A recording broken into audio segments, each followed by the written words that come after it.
The night Elena Voss lost everything, the sky over Blackridge Kingdom was clear and full of stars, as if the world itself refused to mourn with her. She stood in the center of the great hall, surrounded by pack members who had once called her their future queen, and watched the man she loved point a finger at her chest. "You are no longer welcome in this kingdom," Kalen Draven said. His voice did not shake. His eyes, usually warm when they looked at her, were cold as winter stone. "Elena Voss, I strip you of your title, your bond, and your place among us. Leave before sunrise, and never return." She wanted to scream that it wasn't true, that she had never betrayed him, that she had never touched his sister, that she loved this kingdom and everyone in it more than her own life. But the words caught in her throat, because grief had already closed Kalen's ears to anything she might say. His sister, Mira, was dead, murdered in the woods just beyond the northern wall, and someone needed to be blamed. Someone had left a torn piece of Elena's cloak near the body. Someone had made sure the pack elders found it. Elena did not know, not then, that the someone was Rorik, the king's most trusted beta, a wolf who smiled at her with kindness in public and plotted against her in shadow. She did not know that Rorik had wanted the throne since he was young, and that Kalen's mate, half human and without strong pack lineage, was the only obstacle standing between him and real power. She only knew that the man she had chosen, the man who had once promised to stand beside her forever, now looked at her like a stranger. She left before sunrise, exactly as she was told. She did not look back at the towers of Blackridge, though she wanted to. She walked until her boots wore thin, and she crossed the ancient border stones that marked the edge of shifter territory, stepping into the human world where no pack laws could protect her, and no pack laws could punish her either. She was alone for the first time in her life, and the loneliness nearly broke her. But Elena Voss did not know how to stay broken for long. In the human world, she learned to hide what she was. She cut her hair short and dyed it a plain brown. She took a job at a small diner in a town nobody had ever heard of, waiting tables for people who had no idea that the woman refilling their coffee had once been destined to rule a kingdom of wolves. At night, when the moon rose full and bright, she fought the pull of her wolf, locking herself in a rented room so she would not run through unfamiliar streets and reveal what she truly was. Slowly, she built a life. It was small and quiet, nothing like the grand halls of Blackridge, but it was hers. She made a friend, an older woman named Ruth who ran the diner and never asked too many questions. She learned to defend herself, taking classes at a gym 2 towns over, because a woman alone in the world could not afford to be weak, wolf or not. Years passed. Elena told herself she was healing. Then, one evening, a stranger walked into the diner. He was tall, with sharp eyes that lingered on her a moment too long, and when he spoke, his voice carried the low growl of a wolf trying to sound human. His name, he said, was Torin, and he had been sent to find her. "Sent by who?" Elena asked, her hand tightening around the coffee pot she was holding. "By the truth," Torin said simply. "Rorik has been slowly poisoning King Kalen for the better part of a year. The elders are being turned against him one by one. The kingdom is falling apart, and there are those of us who believe the only person who can stop it is you."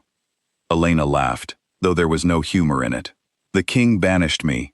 He believes I killed his sister." "He believed a lie," Torin said. "I was there the night Mira died. I saw someone else in those woods, someone with Rorik's scent. I was too afraid to speak then. I am not afraid anymore." For 3 years, Elena had told herself she never wanted to see Blackridge again. But hearing that Kalen was in danger, that the kingdom she still loved despite everything was crumbling under the weight of a lie, something inside her chest twisted painfully awake. She realized, standing there with the coffee pot trembling slightly in her hand, that she had never stopped caring. Not about the kingdom. Not about him. "I'm not going back to reclaim anything," she told Torin. "I'm going back to warn him. That's all."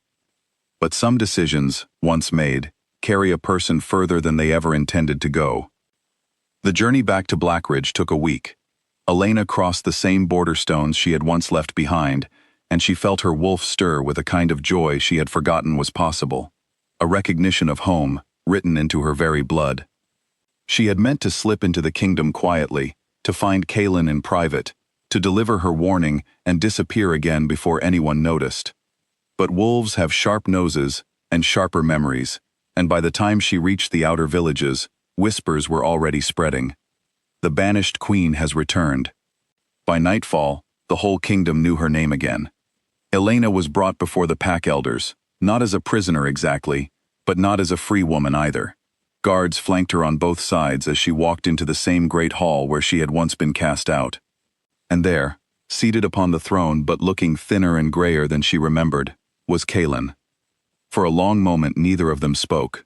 3 years of silence stretched between them like a canyon neither knew how to cross.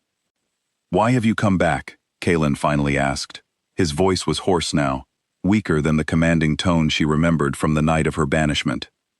"Because you're dying," Elena said, "and because I never killed your sister." A ripple of murmurs passed through the hall. Rorik, standing near the throne with his arms crossed, stepped forward smoothly. "She lies to save herself. This is exactly what a traitor would say, returning now that the king is weak, hoping to seize the throne through pity."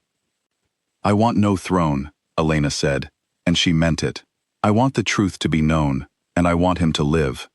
It would have been easy for the elders to dismiss her, to send her away again, if not for Torin, who stepped forward at that moment and knelt before the king. "My lord, I have carried a secret for 3 years out of fear, and I cannot carry it any longer. I saw Rorik in the northern woods the night your sister died. I saw him leave her body. I said nothing, because I was afraid of what he might do to me and my family. I am done being afraid."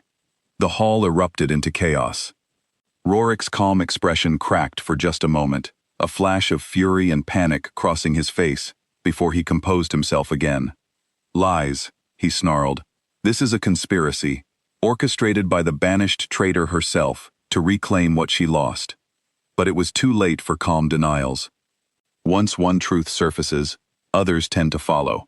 An elder named Petra, who had long harbored quiet doubts about the evidence used to convict Elena, finally spoke up, revealing that she had questioned the authenticity of the torn cloak from the very beginning, but had been silenced by Rorik's influence over the council. Piece by piece, the carefully built lie that had exiled Elena and slowly poisoned Kaelin's trust in everyone around him began to unravel. Rorik, seeing his plans collapsing, did something desperate. He called upon the wolves loyal to him, the ones he had spent years quietly recruiting and promising power to, and declared that he would not allow a false queen and a dying king to hand the kingdom over to chaos. Within moments, what had been a tense council meeting became the edge of civil war. Growls filled the hall, wolves shifted, ready for violence, torn between old loyalty to their king and new fear of Rorik's growing faction. Elena stepped forward, placing herself between the two sides, her heart hammering, but her voice steady. "Stop," she said, and something in her tone, some echo of the authority she had been born to but never claimed, made even Rorik's strongest supporters hesitate. "This kingdom does not need another death to prove what is already true. Look at your king. Look at what fear and lies have done to him. If you fight now, you fight for a man who has already shown you exactly what he is." Kaelin, weak as he was, rose from his throne. It took every bit of strength he had left, and Elena could see him trembling with the effort, but he stood tall enough that every wolf in the hall turned to look at him. "I banished the one person who never lied to me," Kaelin said, his voice growing stronger with each word, fueled perhaps by anger, perhaps by shame. "I let grief make me cruel, and I let a snake whisper poison into my ear, both in words, and it seems, quite literally, into my food. Rorik, you took my sister from me. You took Elena from me. You nearly took my own life. I will not let you take this kingdom as well." Rorik lunged, not toward Kaelin but toward Elena, perhaps believing that removing her would still salvage his plans. But Torin, faster and driven by 3 years of guilt, intercepted him before he could reach her. The two wolves grappled only briefly before pack guards, finally certain of where their loyalty belonged, restrained Rorik completely. He was dragged from the hall, snarling threats that no longer frightened anyone, his power gone as quickly as it had been built on lies. In the days that followed, the kingdom worked to heal. Rorik was stripped of every title and rank he had ever held, and exiled from Blackridge permanently. a punishment he had once tried to inflict on Elena for a crime he alone had committed. Physicians worked to reverse the slow poison in Kalen's body, and though his recovery was gradual, his strength returned bit by bit, along with his color and his voice. Elena stayed, not because anyone commanded her to, but because for the first time in 3 years, she wanted to. She and Kalen did not fall back into each other's arms easily. Too much had been broken for that. There were quiet conversations late into the night, apologies that came slowly and carefully, and moments where old hurt still flickered between them, even as they tried to build something new. Kalen told her, more than once, how deeply he regretted not trusting her, not fighting for her, not seeing through Rorik's manipulation before it cost them 3 years they could never get back. Elena told him about the diner, about Ruth, about the small quiet life she had built out of necessity, and how strange it felt to stand once again in these grand halls that used to feel like home. Slowly, trust returned. Slowly, love found its way back into the space it had once filled so completely. Months later, before the full pack council, Kalen formally rescinded her banishment. He did not simply invite her back as his mate. He acknowledged, publicly and without hesitation, the truth about her bloodline that Torin's investigation had uncovered along the way, a truth Rorik had feared most of all. Elena was a descendant of the kingdom's founding line, with a legitimate claim to rule that had nothing to do with her bond to Kalen.